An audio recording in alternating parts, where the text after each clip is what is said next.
Hi, everyone.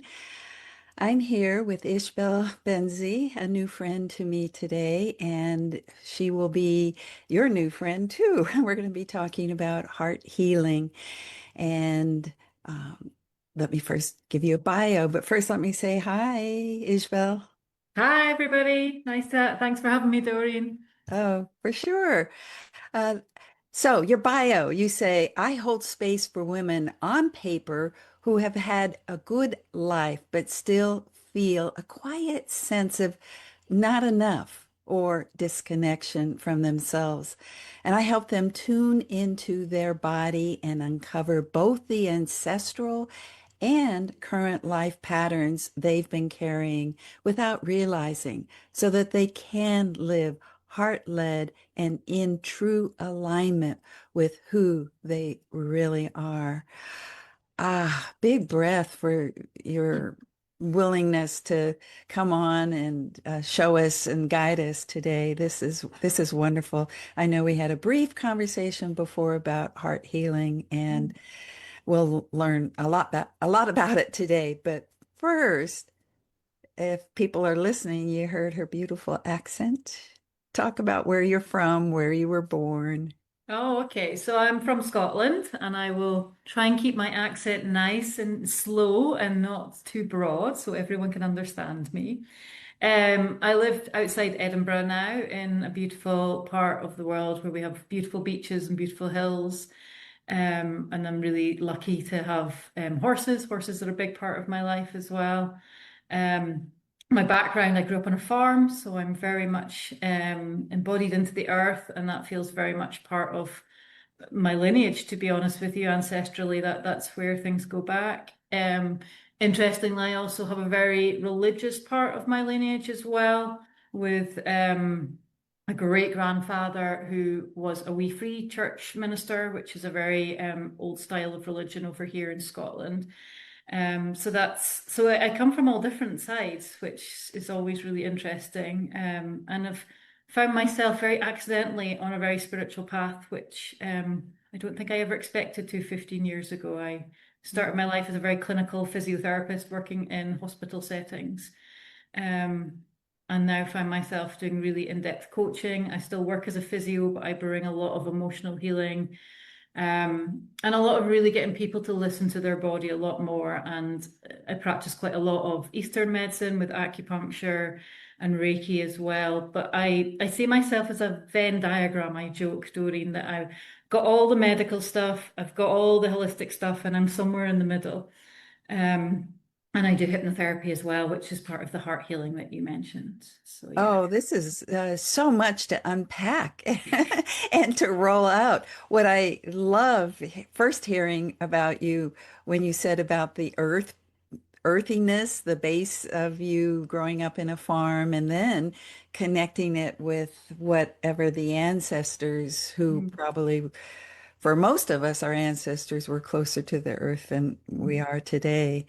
So that's a good start to, the word grounded. And it feels like you actually literally know what feeling grounded means. It's not just a concept. It's a well, you're talking about embodiment, so that's an embodied sense. Mm. Wonderful. Well, let's move on into. Uh, I would like to, before I really get into what you do and unpack some of what you just told us, what was your early life? I grew up in California, Mm. west coast of California, and bright sunshine. I mean, I know you talked about Edinburgh. Is that where you close to Edinburgh or what? No, well, probably close in American terms, about an hour and a half north, so a city called Dundee. So my family actually farmed outside Edinburgh, but my parents bought a farm outside Dundee. So that was kind of early life was, I guess hard work was really valued because that's what Uh-huh. you do on a farm. You work really, really hard. And my family have always been quite ahead of the game, so they did a lot of, I'm not sure if organic farming is a thing over in the United States, but they've been organic farmers since the 1980s. And a fun fact for anyone who's a royalist, they used to sell their seed potatoes to King Charles's farm down in the south of England because they're the only people that grew seed potatoes. So it's just a very random fact and totally off topic. But I guess for me, you were so aware of just what life was. You know, when you grow up on a farm and you rear animals and you're just very grounded in this is just life and this is how it is. And obviously went to school. School was always challenging. I didn't fit in. I was a very country kid going into an inner city school. So of course, and if you stand out as a child, you're generally picked on, aren't you? Unfortunately.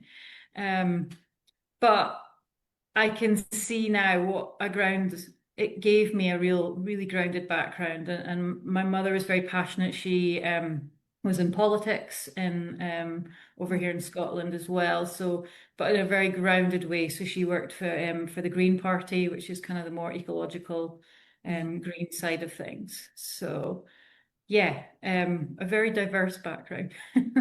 Yes, diverse, but also multi-layered, it feels like. And I can feel that in you being bright and spirited and bringing what you're bringing to us today. Mm. So with the education and going to school in a city, yet being somebody who feels like maybe she doesn't, it might be marginalized a little bit. I think that when I talk to people who have had that experience, it seems it helps them either feel like the pain of that or oh, this is what it means to be me and to strengthen that. Did you have a sense of either one or both or something else? I think now I have that sense. I think growing up, Yes. you want to fit Yes. in, don't you? Yes, yes. Desperately, you want to find your tribe. And I think the more I thought about the ancestral patterns and how important it is to belong, because at the end of the day, if you didn't fit into your tribe and you were excluded, then potentially it meant death Uh-huh. or, a real struggle to survive. And so that sense of belonging and acceptance for me has taken me on such a journey, particularly I would say the last 5 to 10 years of really opening my mind from a very scientific, very narrow-minded is the wrong word, but a very limited viewpoint of the world to really expanding more and connecting into my heart and what is it to be truly me. So All right. Well, there must have been some kind of wake up. I know you were in that, it's not corporate, but in a way, the medical field yeah. can feel kind of corporate because it's not really, I mean, at least you were in the healing professions, it seems like. So you were leaning into that kind of naturally, Yeah, yeah, yeah, yeah. right? Yeah. But it wasn't, it was just like a step towards more of who you are. And Yeah. so, but how did you come to say, there's more? That was a funny story. I wanted to learn myofascial release because as a physio, the way people's pain presented, it didn't make sense. The anatomy books and where the muscles started and ended, it didn't make sense to me. So I was like, something else. And I started learning about the fascia system and how it's all interconnected. And I'm like, well, that looks cool. I'm going to go on that course expecting a really nice logical, like all the other courses I'd been on. And what I found was people having all these emotional releases, people crying, and I was like, what is this? Because, and we're British, we don't cry, we don't release, it's just not the done thing. A stiff upper lip really is a thing. And so it was fascinating to me. And I remember, I think it was like 4 days. And on the fourth day, she just was gently working on my neck. And I found myself curled up in a ball, gutturally sobbing. And it's like, there's 20 people in this room. What is going on? And the next day, I'd had a car accident about 5 years before, and I'd been hit from behind, and all of my pain came back out of my body. And I remember emailing a tutor going, what just happened to me? And she said, Ishbel, it's muscle memory, just work through it. And when I did, it helped to release. And then I was fascinated by fascia. So I did some work and one of my tutors was shaman. And so she blew my mind because I was like, what is this? I don't understand. What are you doing? And she did amazing healing with me. And I found myself in a past life. And it was the strangest feeling because I remember being in her house in my underwear. And I was like, and she just had her hands resting on my shoulders. And I said, I feel real tightness around my throat. What is it that? Why is that? And she just said, sit with it. And then I got this real imagery of being in a past life and something unpleasant happening to me. I won't go into details. And I was like, I have a real choice here. I could literally grab my keys and go, whoa, this is not for me. And I was thinking, where are my clothes? And should I just leave her house in my underwear? Where's my car? Because I was like, this is bizarre. And that was the start for me of, huh. Huh. Yes. What Huh. is this? What is this other world? And then it just kept evolving and evolving for me. And you know, I guess where I live, we have a lot of history with witch trials and things in Scotland, and particularly the area I live in East Lothian, they were brutal. And I have had experiences of really being a healer in past lives, and that's been the fear. And I think a lot of hidden healers would go into a profession like something like psychology, for example, something that's got nice boundaries on it, physiotherapy, medical professions, because we desperately know what's in our blood and our ancestry is healing. That's what we're here to do.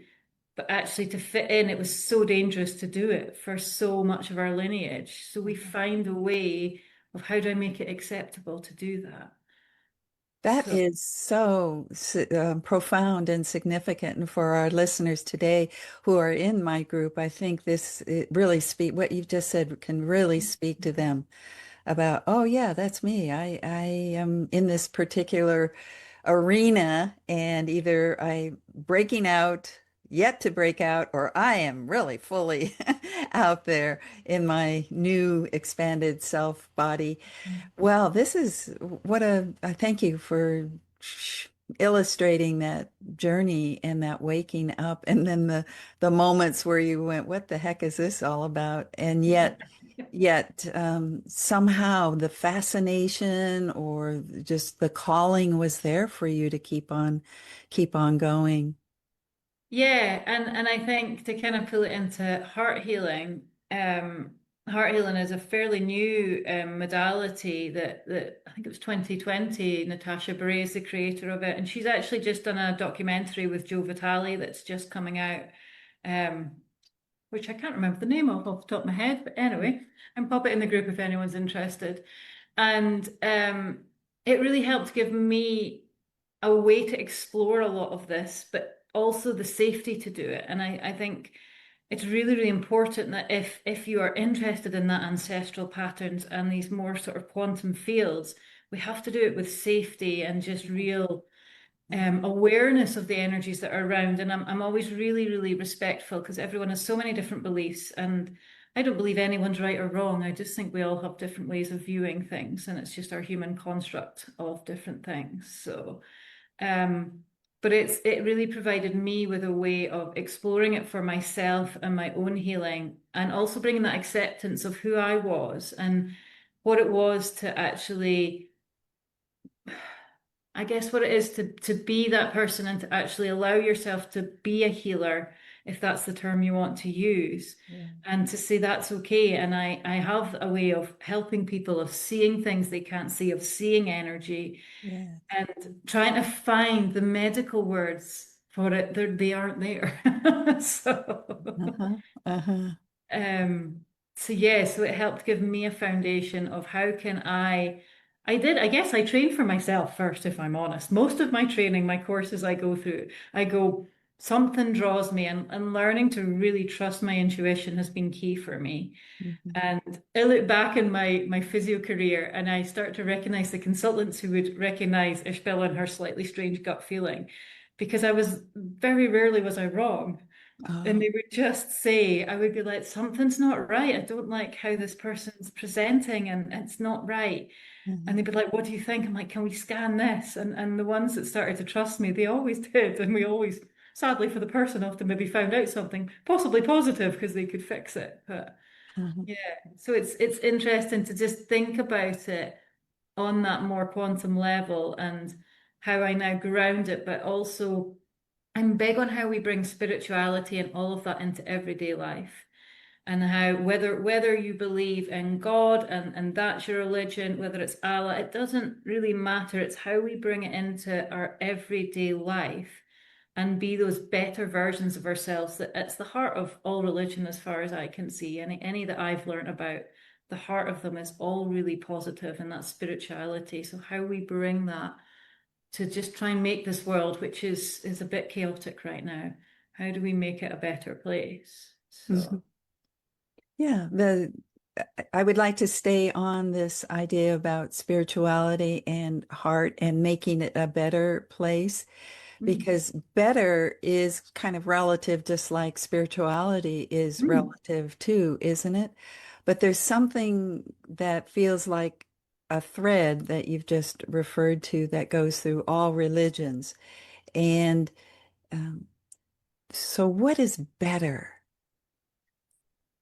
I guess for me, it's a world of love. We're actually to really say it, because actually, if we all come, if you believe in the universe, if you believe in God, again, whatever label feels right to you, at the heart of that is love. And actually, if we approach the world with love, does that not make it a kinder, better place? Yeah, yeah. Yeah, that would be a good question for anyone. What is better to you Yeah. than Better to me is people who are open, people who we can have really great conversations, we can hold each other, we can hold each other's different thoughts, but at the heart is us all working together for life to be a warmer, more, uh-huh, yeah, I guess a place filled less with fear. And I feel that's a big part of my mission, is actually when you come and you lead from the heart and you really think about what is possible and you come from that possibility, we start to leave fear behind. yes, And so it's just recognizing when we do have fear, because we are humans, so of course fear comes up, but how do we just recognize it and make friends with it and say, wow, that does feel a bit big and scary and unknown. That's okay. How uh, can I meet it? And I guess that's for me the theme of my work, is how do I help people to understand that? And for me, it is on the body, the soul, the mind. It's all of it together. Because if you just work on the mind and you don't feel it in your body keeps telling you all the information. You're not safe. You're not safe. yes, If we just work on the body and nobody's changed the belief system, then that doesn't work either, because the mind's going, whoa, I don't think we should do that. That doesn't feel good. So yeah, for me, it's the combination, and I don't think we have a word for it in the English language, of how we combine it. And, when I look at the history of medicine in the UK, we talk a lot about it. Essentially the church said, we're having the head up, and you medicals, you can have the body down. And that was the split between psychology and the physical health. And uh-huh, I don't know how it's presented in America at all, but it fascinates me that the two are so intertwined, and there's such a recognition of that now. yes, yeah. I love the idea that there's a word. I mean, integrated isn't really it, but and so we have to say mind, body, spirit, but Mhm. there's got to be a word that brings it into something where we just go, yes. And I Yeah, think that where we go is energy, that each has an energy, but the way that that energy all comes together feels like the word that we're looking for. The experience, we know what yeah. it means to be lined up, mind and body and soul, Mhm. I think, in the work that we do. So before we have to take a pause and get on with our lives today, but I'd like to hear a little bit more about, so people who are listening can learn more about the exact kind of work that you do. Yeah, so I guess I work online, so I can work across. I work both in person and online. Heart healing is essentially a form of hypnosis, and we really, depending on where you are in your healing journey, depends on where I start with you. So my kind of initial stuff is, do you feel good enough? It's as simple as that. And I would say probably 95% of the population is going to say no to that, possibly higher. So we start there, and I will meet the younger version of you and we look for the root cause. So I look for the root cause of what made you not feel good enough.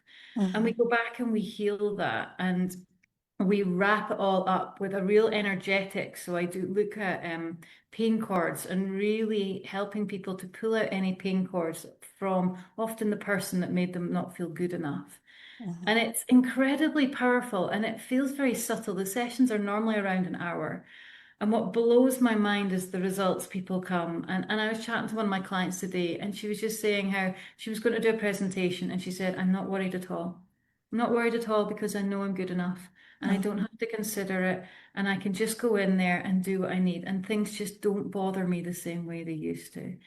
And it may be that actually, when you start to feel good enough in yourself, you no longer scream at your kids uh-huh, or you don't hear. I remember my journey, I started hearing my own mother coming out of my mouth, and she was a good mum, but I was like, oh, I don't want to parent like her. So it was like, how do I change that? How your ability to hold space for people changes.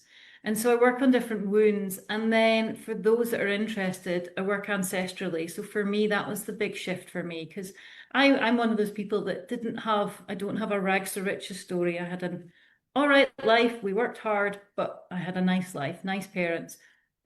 But there was still something I could really resonate with so much of the things I was reading about the wounding and things. And yes, there were things to heal in my current life, but it was really when I looked ancestrally. That's where a lot of the patterns showed up for me. And some of my ancestral healing has gone back to 12th century for me personally. And my client, I think it was even before one of my clients before settlement times. So it really, we just draw it all in, but it's so wrapped in safety. And that's one of the things I love about heart healing and its design is it's wrapped in safety. And then for me, I bring a real flavor of, well, where do you feel that in your body? 20 years as a uh-huh. physical therapist, I can't avoid it. And Yeah. so really, and I do work somatically more and more with people now. I'm training in trauma release exercise therapy. I'm a Reiki master, and I pull all of that in with my own intuition as well, just to really see who are you, what are your blind spots. And I believe we all have them, and I believe we all need to be held. And I certainly have my people that help hold me and help me to really go, well, what is that about, Ishbel? But it's really opening your heart to what is possible. What is possible for you? What have you closed off? What did you decide because something that happened to you when you were younger doesn't feel possible? And that's what I love. And I love to see the empowerment in people. I love to see them really stepping out in their own power and their own strength. And I love them telling me what they're going to do or the changes they've made, and whether it's relationships that don't serve them or being brave enough to move jobs or do something totally different. Or just the relationship with their children. It's so multifactorial. I always find it really hard to pull it into one thing, but it's just a joy, and it's a joy to take people on that journey and see what could you be if we just opened up possibility. Uh-huh. And that's what I love doing. I don't know if I answered your question at all there, Doreen, but Oh, yes, you did. I think it was a beautiful explanation and an illustration of the journey that people can take with you that's deep. And there was a moment when you went, it was like you leaned in and it was like you have so much curiosity and without judgment too. It's just, oh, who yeah, are you? Ooh, how did you get to be that way? yeah, Oh, there's more. We can go find it together. And it was yeah, just, it sounds, it doesn't sound painful. It sounds, I mean, obviously we face pain, but you yeah. make it easier in But that. that is the goal. For me, it's to hold people and hold them in that safety and say, yeah, do you know, this is hard because I don't ever lie to people. And you know that therapy is hard. And so, but it's holding them and saying, yeah, it's tough, but we're here and Yeah, we're going to get through it and we're going to work through all of it. yeah. Keep. So yeah, so yeah, I love my work. I have to be honest. It's No, great. I'm thrilled. I feel the thrill of the way you talk about it. Well, coming to an end, I always like to take a pause and have you check in with yourself and listen to this now moment and see what it is that you might want to leave us with. That's just a listening and an offering, a blessing. Yeah, I think for people to realize how amazing they can be. Hmm. And I think that is, I just think we're all such gifts to the world if we can just see that. Um, so I think that really is what I'd like to leave people with is really just consider yourself a gift and consider the possibility when you think of yourself in that way. Nice. Well, anybody who's listening, I think will feel that they've been gifted by our conversations. Thank you so much. Oh, thank you so much, Doreen. It was a pleasure.